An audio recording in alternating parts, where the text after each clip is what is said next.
사랑하는 신창교회 성도 여러분, 오늘은 교회 시작 6번째 시간입니다. 지난 시간에 이어서 계속해서 조금 더 살펴보도록 하겠습니다. 예루살렘의 주인이 계속해서 바뀌게 되면서 프톨레미 왕조에서 셀루시드 왕조로 바뀌죠. 셀루시드 왕조의 첫 번째 왕이었던 안티오쿠스 3세, 안티오쿠스 3세에 이어서 셀류코스 4세, 그리고 안티오쿠스 4세가 왕이 되었죠. 안티오쿠스 4세의 작업 중에서 가장 우리가 기억해야 되는 것은 대제사장을 매관미직하게 만들었다는 겁니다. 돈을 주고. 그래서 이 성직을 돈 주고 사는 놀라운 일이 이제 생기게 된 거죠. 그리고 이제 그렇게 해서 처음으로 돈을 주고 대제사장직을 산 사람이 바로 야손이라는 사람이죠. 야손은 대제사장이 될 수 없습니다. 물론 대제사장의 가문은 가문인데 그렇다 그래가지고서 대제사장을 살 수는 없는 거잖아요. 이미 있으니까요. 온니아스 3세가 있는데 야손이 갑자기 자기가 대제사장이 되겠다고 돈을 주고 사버리니까요. 야손은 셀루시드 왕조에다가 대제사장을 샀기 때문에 셀루시드 왕조의 정책과 합한 정책을 쓰기에 마련입니다. 그러니까 예를 들어서 일제시대 때 내가 일본 사람들에게 어떻게 해가지고 내가 일본 순사가 됐다. 그럼 일본 순사에 맞는 행동을 하는 거잖아요. 조선 사람 잡아들이고, 죽이기도 하고, 땅을 빼앗기도 하고, 이렇게 하잖아요. 그건 당연한 거겠죠. 그러니까 야손도 마찬가지입니다. 야손도 셀루시드 왕조에 돈을 주고 제사장을 샀기 때문에 셀루시드 왕조에 맞는 정책을 쓰는데 그 중에 하나가 뭐냐. 셀루시드는 마케도니아의 4명의 장군들 중에 하나잖아요. 그러니까 이 마케도니아는 지금의 헬라입니다. 헬라. 그리스입니다. 그래서 그리스라고 하는 이 나라가 가지고 있는 정책을 갖다가 쓰게 돼 있습니다. 자, 다시요. 이스라엘이라고 하는 나라는 주인은 막 바뀝니다. 6번인가 바뀝니다. 계속해서 주인은 바뀌지만 이스라엘의 주민은, 백성들은 계속 유태인들이 주민입니다. 백성들이죠. 그러면 이 나라를 어떻게 지금까지 이끌어 왔느냐면 이곳을 통치하는 사람들은 여러 주인들이 통치한 게 아니라 여기에 이스라엘의 대제사장을 그냥 통치자로 두어서 대제사장이 나라를 다스렸습니다. 대제사장 역할을 하면서. 그래서 이스라엘 백성들이 독립운동을 할 필요가 없는 겁니다. 세금만 낼 뿐이면, 세금만 내면 되니까요. 독립운동을 안 합니다. 희한하게도 이스라엘 백성들 독립운동을 300년 넘게 안 합니다.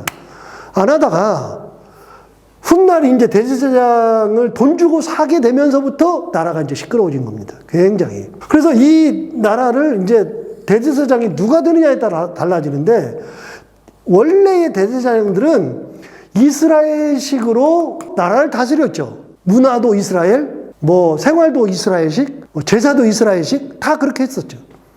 그런데 갑자기 돈을 주고서 대제사장을 사버린 야손은 이스라엘식으로 이 나라를 다스리는 것이 아니라 그리스, 헬라식으로 나라를 다스리기 시작하죠.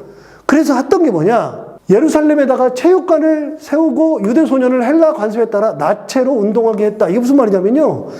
여러분, 옛날에 그 영화를 보면 그 영화에 칼 들고 싸우고 그 다음에 하고 그런 이 모든 것들을 할 때는요, 팬티 하나 입고서 그냥 다 벗고서 하잖아요.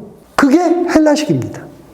훗날 그게 로마에 그대로 들어가가지고 로마식이 됩니다. 그러나 이스라엘 백성들은 그렇게 팬티만 입고서 하는 것은 아예 말도 안 되는 겁니다.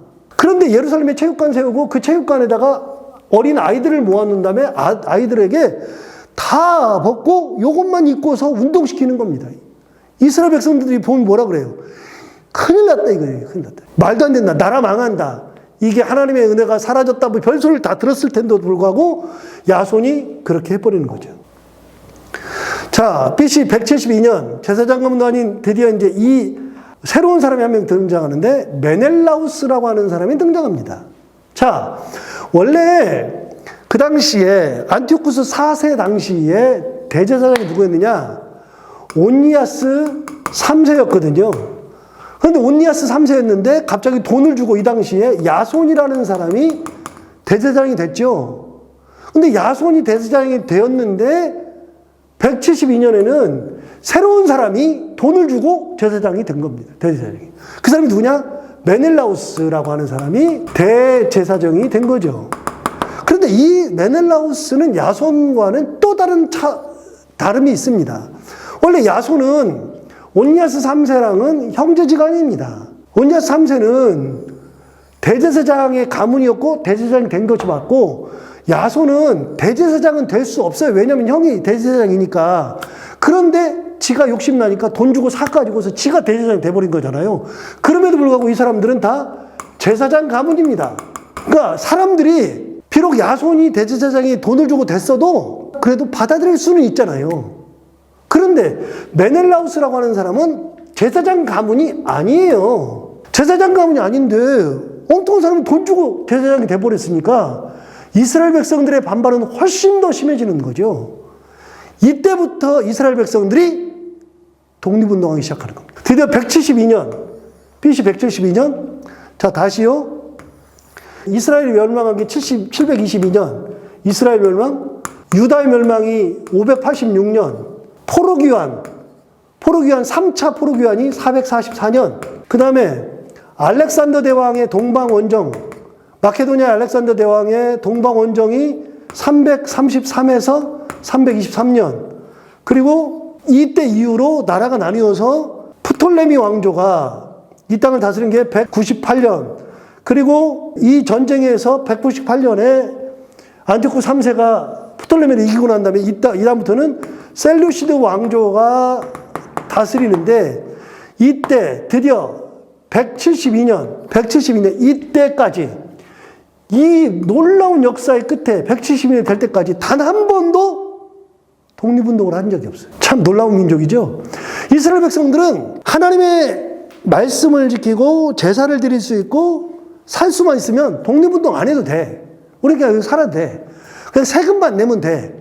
우리를 대제사장이 다스리면 오케이. 왕이 없어도 돼. 우리는 대제사장이 있으니까.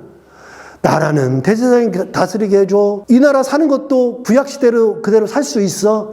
나라가 없어도 괜찮아. 그래서 나라는 없어도 율법과 신앙과 대제사장과 이런 것만 있으면 독립운동 안 해도 되는데, 드디어 이런 사람들이 등장하기 시작하니까, 그리고 야손에 의해서 이런 헬라 간섭으로 나체로 운동하게 되는 이런 일들이 일어나니까 드디어 이스라엘 백성들이 들고 일어서기 시작합니다. 172년이 됐을 때.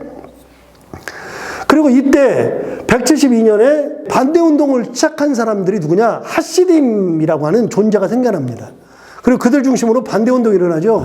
하시딤이 누구냐면 바로 이런 사람들이 하시딤이죠. 여기 보면 이렇게 머리를 이렇게 길게 따고, 그 다음에 수염을 다 기르고, 수염을 안 기르는 사람 한 명도 없습니다.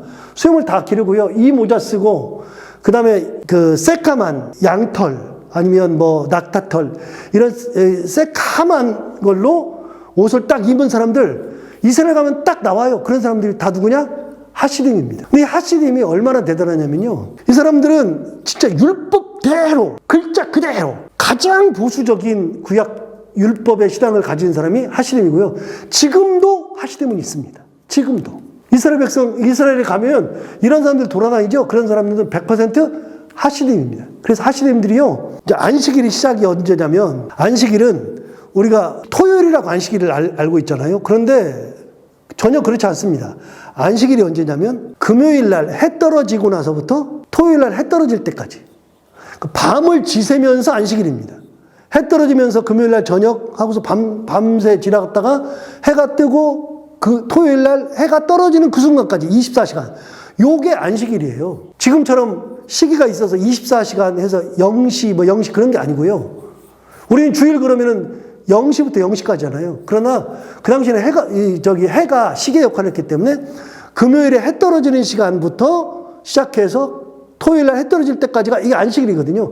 그 시간 전에, 해가 떨어지기 전에 어떤 일이 벌어지냐면, 이스라엘 백성들은요, 모든 가게를 해 떨어지기 전에 다 닫습니다. 안식일이 있으니까요. 그리고 자기 집에서 음식을 다 만들죠.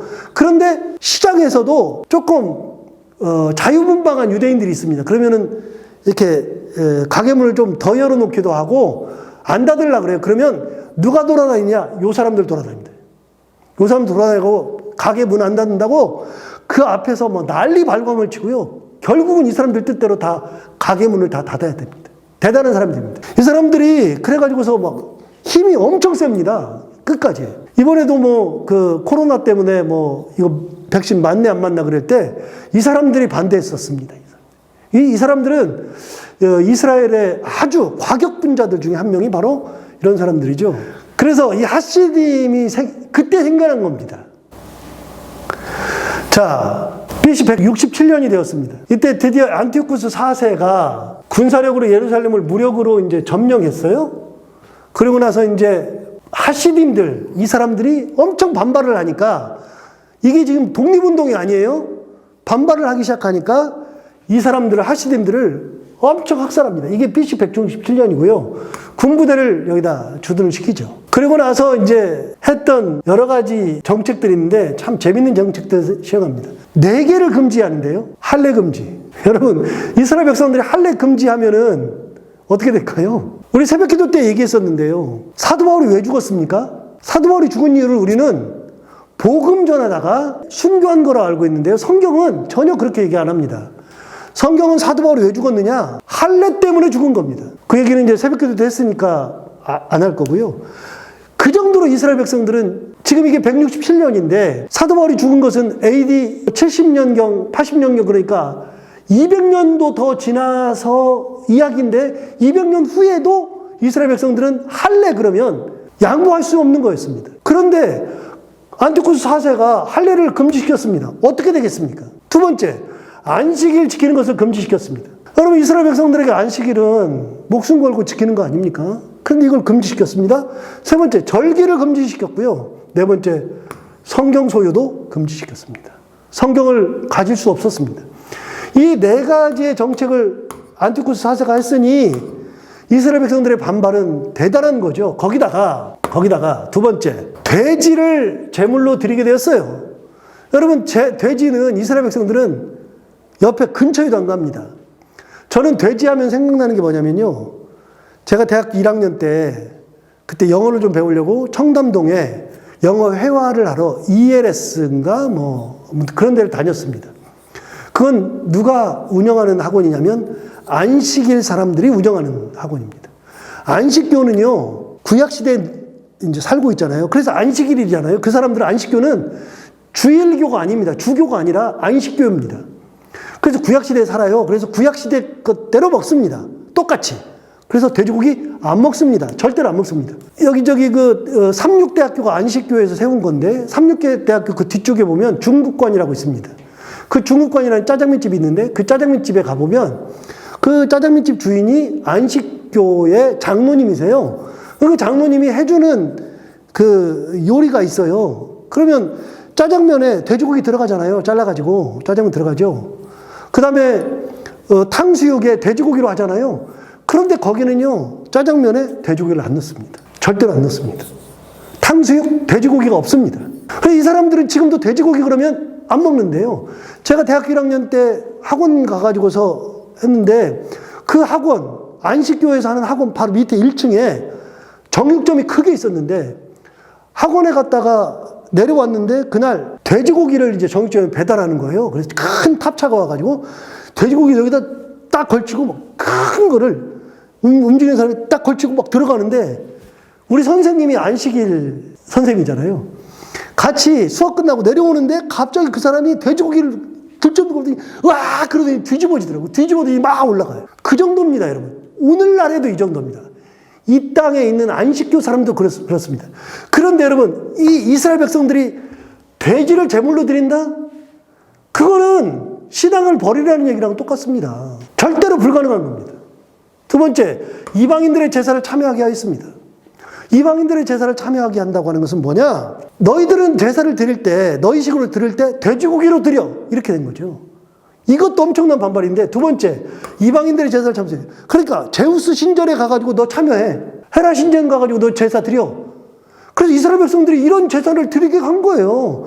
여러분, 안티오쿠스 4세가 했던 이 놀라운 정책들은 다 무엇 때문이냐? 하시딤 때문에 한 겁니다. 하시딤이 엄청 반발하니까 그 세력이 세니까 무력으로 그냥 이스라엘을 다시 쳐들어와가지고 점령시킨 다음에 하시딤들을 엄청 죽였어요. 죽이고 나서 하시딤들은 너희들이 그런 신앙으로 해. 그래서 그 신앙 때문에 이런 정책, 할례 금지, 안식일 금지, 절기 금지, 성경 소유 금지, 죽으라는 거죠. 두 번째, 돼지고기를 제사로 드려, 제물로 드려, 이방 신전에 참여해. 그러니까 안티오쿠스 4세를 이스라엘 백성들이 누가 좋아하겠습니까? 여러분, 독립운동 할까요, 안 할까요? 드디어 독립운동의 기운이 나오는 겁니다. 예수님 오시기 전에 167년 이때 되었을 때 한 300년 넘게 단 한 번도 독립운동을 해본 적이 없던 이스라엘 민족이 갑자기 독립운동을 시작하는 겁니다. 왜요? 이런 것 때문에, 이런 것 때문에. 이런 것 때문에. 유대인들이 반발이 심해져요? 그럼 어떻게 하느냐? 안식일에 집중적으로 유대인들을 죽여버려요. 그래서 안식을 지키지 말라 그랬잖아. 근데 왜 안식일을 지켜? 그래서 안식일이 되었을 때 집중적으로 이스라엘 백성들을 죽여버린 겁니다. 그런데 이스라엘 백성들은요, 안식일에는 바느질 하면은 안 돼요. 안식일을 지켜야 되니까요. 예수님 시대에도 안식일 논쟁이 많잖아요. 밀밭에 가다가지고 너무 배가 고파가지고 밀을 이렇게 해서 먹었더니 그거 먹었다고 안식일 범했다 그러고, 또 사람이 구덩이에 빠져도 안 구해주고, 그래서 예수님이 그 산상보험 말씀하실 때 너희 형제가 너에게 뭐 겉옷을 달라면 속옷까지 주며 뭐 오른뺨을 때리면 왼뺨도 돌려대며, 그 다음에 뭐라 그래요? 오리를 가자 하면 심리도 가져라 이렇게 말하죠. 오리를 가라 하면 심리를 가자 그랬는데 이 오리가 2kg거든요. 2km인데 이거를 이야기할 때 예수님이 이야기하신 이유가 있어요. 그럼에도 불구하고 네가 심리까지는 가져도 된다라고 얘기하는데, 예수님이 승천하셨을 때 사도행전 1장에 보면 이렇게 나와요. 사도행전 1장 12절에 보면 이렇게 나옵니다. 제자들이 감람원이라 하는 산으로부터 예루살렘으로 돌아오니 이 산은 예루살렘에서 가까워 안식일에 가기 알맞은 길이라 라고 하는 게 나오거든요. 그러니까 감람원부터 예루살렘까지는 안식일에 가기 가까운 겁니다. 제가 보니까 2km 안 됩니다. 딱 1km 조금 더 되거나 뭐 이 정도입니다. 그러니까 이렇게 이야기하는 거죠. 그래서 예수님 당시에는 안식일을 지키는 법이 있는데, 그런 법 있는 이스라엘 백성들에게 이 안티오쿠스 4세가 집중적으로 유대인들을 죽여버립니다. 안식일에. 그럼 여러분 하나 물어볼게요. 안식일에 나를 죽이면 내가 손 들고 싸울 수 있어요, 없어요? 칼로 나를 죽이는데, 칼로 나를 죽일 때 내가 싸울 수 있어요, 없어요? 싸워야지. 그런데 싸우면 안식일을 범하는 겁니다. 이스라엘 백성들이 그래서 안식일 날 죽으면서도 아무 짓 못한 겁니다. 보세요. 안식일이었기에 아무런 저항도 하지 못한 채 그냥 그렇게 순교해야 했다. 참 이런 일들이 계속 일어나죠. 자, 오늘 여기까지 하겠습니다.